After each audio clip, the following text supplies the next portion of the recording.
Hi friends, welcome to my channel. I'm AmandaMuse, and today we are going to be learning some interesting facts about Malaysia together as we react to a video called 10 Surprising Facts About Malaysia. I mean, who doesn't enjoy a list, right? I love learning new things. I also like knowing things, so hopefully there's a few things on this list I already knew. If not, though, we'll learn something together. If you're new, I'm Amanda. I used to live in Malaysia for many years. I had both of my kids there. I now live in Canada and I make videos about my life, things I've done, things I've learned, life as we know it as I share through weekly vlogs. So I hope you stick around and subscribe to my channel. All right, let's start this video. We are about to explore the beautiful and extraordinary country of Malaysia. So let's jump right in and learn 10 surprising and interesting facts about the country of Malaysia. Welcome back everybody to FTD Facts. My name is Leroy Kenton and I'm really excited to add this episode to our 10 Facts episode series. We haven't spoken about Malaysia in a long time. I've seen several people request for us to do a video about Malaysia again, so here it is. Alright, so at fact number 10, I'm always interested to know what names mean. So let's actually start there. The name Malaysia is believed to come from the word Malayu or Malay, and it's believed that that came from the Sungai Melayu River in Sumatra. And that river, its name is derived from the Dravidian or Tamil word Malay or hill. Moving on to the next fact, at number 9, for many people that aren't familiar with the history of Malaysia, they're completely surprised to learn that Malaysia's official religion is Islam. Islam is practiced by the majority of the Malaysian population.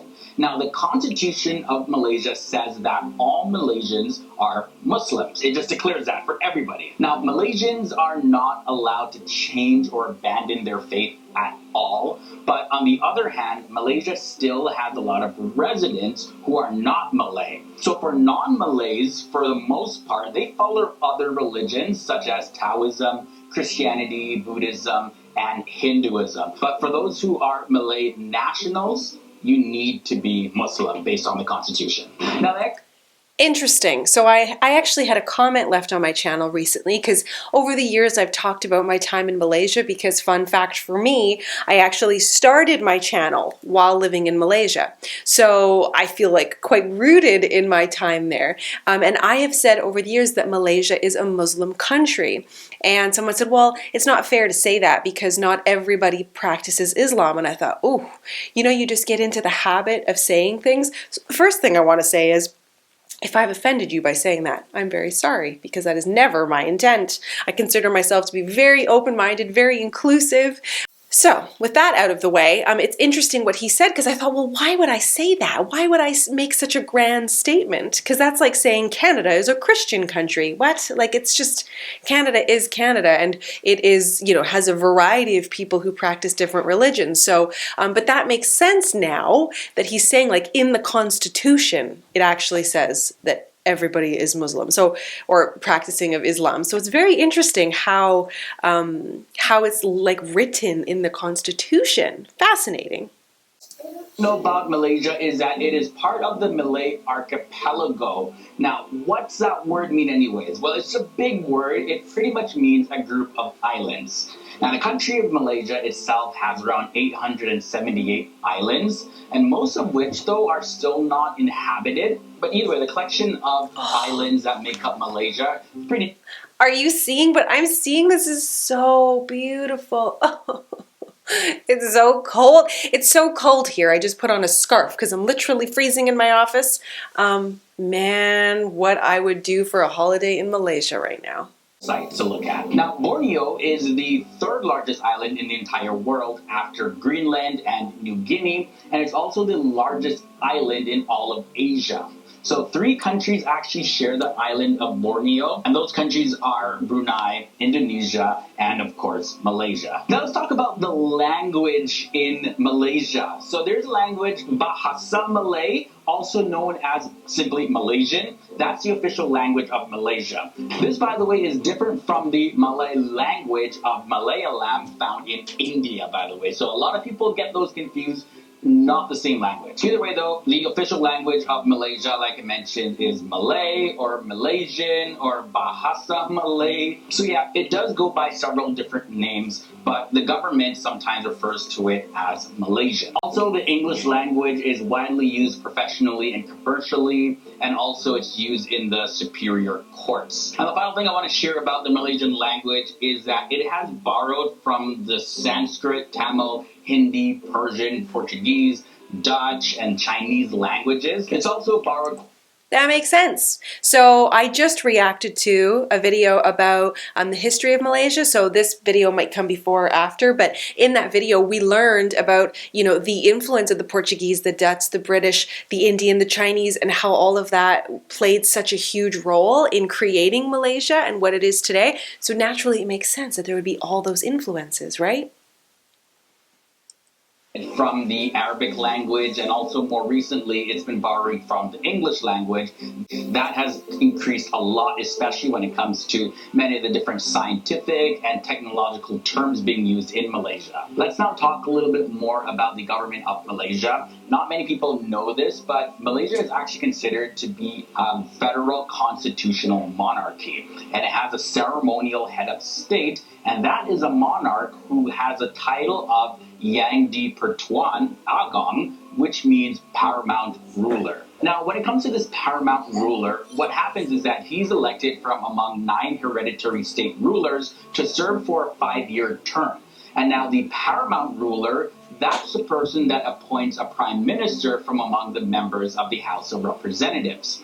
And then from there, with the advice of the prime minister, the monarch then appoints the other ministers who make up the cabinet. All right, guys, so we reached halfway this episode. That's very interesting. I'm currently watching The Crown, which of course is not about Malaysia, but it's so curious to see how a monarchy works and in how their partnership is with the prime ministers and the cabinets and how they make decisions. So it's very interesting. I feel like I have a little bit more insight into how that might work. So we got a little bit of an inside look about Malaysia, how the country is structured, a little bit of the word meanings and the languages and all of that. But we still have 5 more facts to get through, but I do gotta mention before we get into those last 5 facts that we have a similar video that we did about the country of Indonesia. Now, it's also a beautiful country that's made up of over 17,000 islands. That is a lot. I have a link to that video below in the video description section. I'll also link to it in the card section of this episode. I highly recommend that one, especially if you're enjoying this episode so far on Malaysia. But either way though, if you've already seen that video or you're just simply not that interested in Indonesia, I'll link to a playlist that's filled with every single episode that we've made about countries of our world. So you can go through those videos to learn about your favorite countries. I also have a link to that below in the video description section, and I'll link to that in the card section of this episode as well. Alright guys, so let's get into fact number 5 now. Malaysia is an extremely busy country when it comes to visitors. So check this out. It's estimated that more than 450,000 people cross the Malaysia-Singapore border every single day. And they cross by using the 2 land crossings across the Straits of Johor. Now, this makes it one of the busiest land borders in the entire world. Next thing I want to is Malaysia also holds a pretty interesting world record. Now, it's not what you would think it is, though. It's kind of random, but it's reported that the largest roundabout in the entire world is located right in Malaysia. It's in Putrajaya, and the roundabout in Putrajaya is 3.5 kilometers in diameter, and that equals 2.7 miles. Now, although sources do say that Putrajaya has the world's largest roundabout, there is some dispute about this though, because some sources say that the Savannah, located in the port of Spain in Trinidad and Tobago, actually holds a title for having the world's largest roundabout. But either way, as it stands, for the most part, it's recognized that this roundabout in Malaysia is the biggest in the world. Now, I had to include this at fact number 3. Teh tarik is Malaysia's national drink. I love it! The term Teh tarik. Tariq, I'll forgive him for saying it that way, but Teh tarik, are you kidding me? When you watch somebody make this tea, oh, I could go for one of those right now. But it's called pulled tea. I think tarik means pull. Oh, you guys, I am so sad to not be traveling right now. And as a family, we are really planning. Sorry, my son is standing right there shaking his little bonbons at me. So, so if you hear him giggling, do you want to come watch the last 2 points with me? Come here. Okay, we'll have a friend for the last little bit. You want to come sit? Come around. Come around the other way. Come around the front. This is Jack, by the way. He was made in Malaysia. Were you made in Malaysia? You're like, ew, Mom. Don't be weird. All right, let's watch this last little few points. We're learning about 10 interesting facts about Malaysia. You want to say hi to people?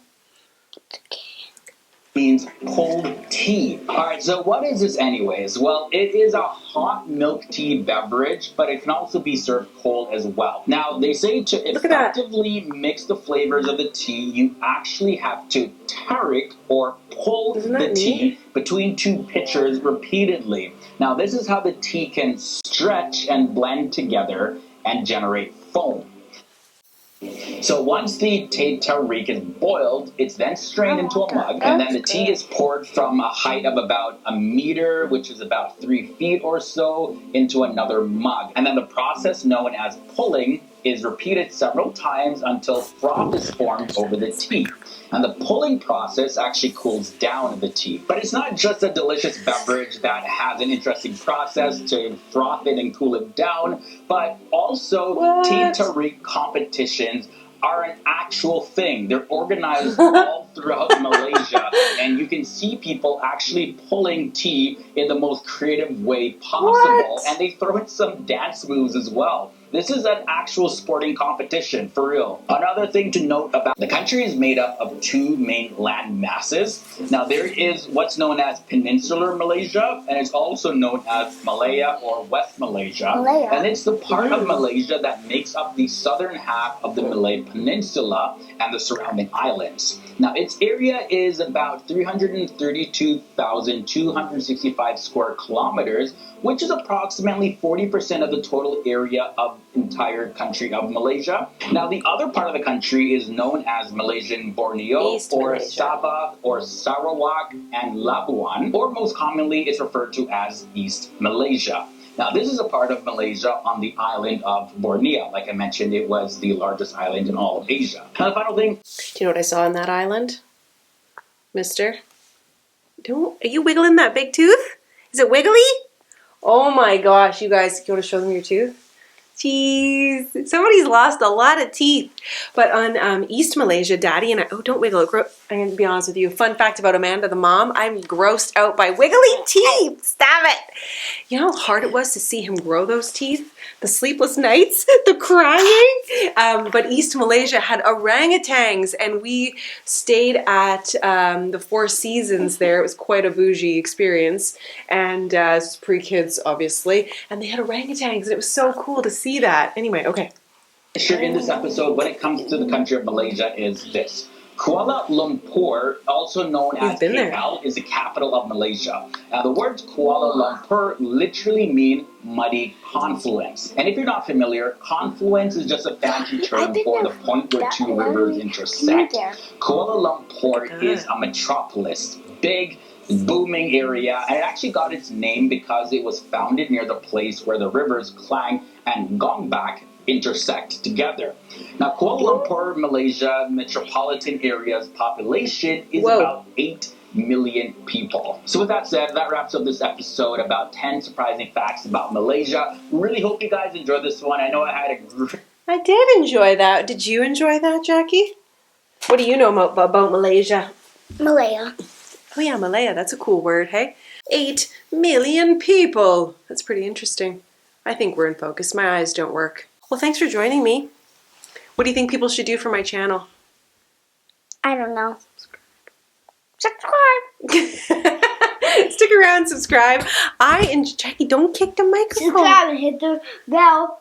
Hit the bell. That's right. Look, I'm just smooching you. I'm getting lipstick all over you. Fun fact about Jack. He doesn't like kisses. So that's sad for Mom. Anyway, thank you guys for watching. I hope you learned something. I know I did. Subscribe, stick around, and I will see you in my next video. Bye.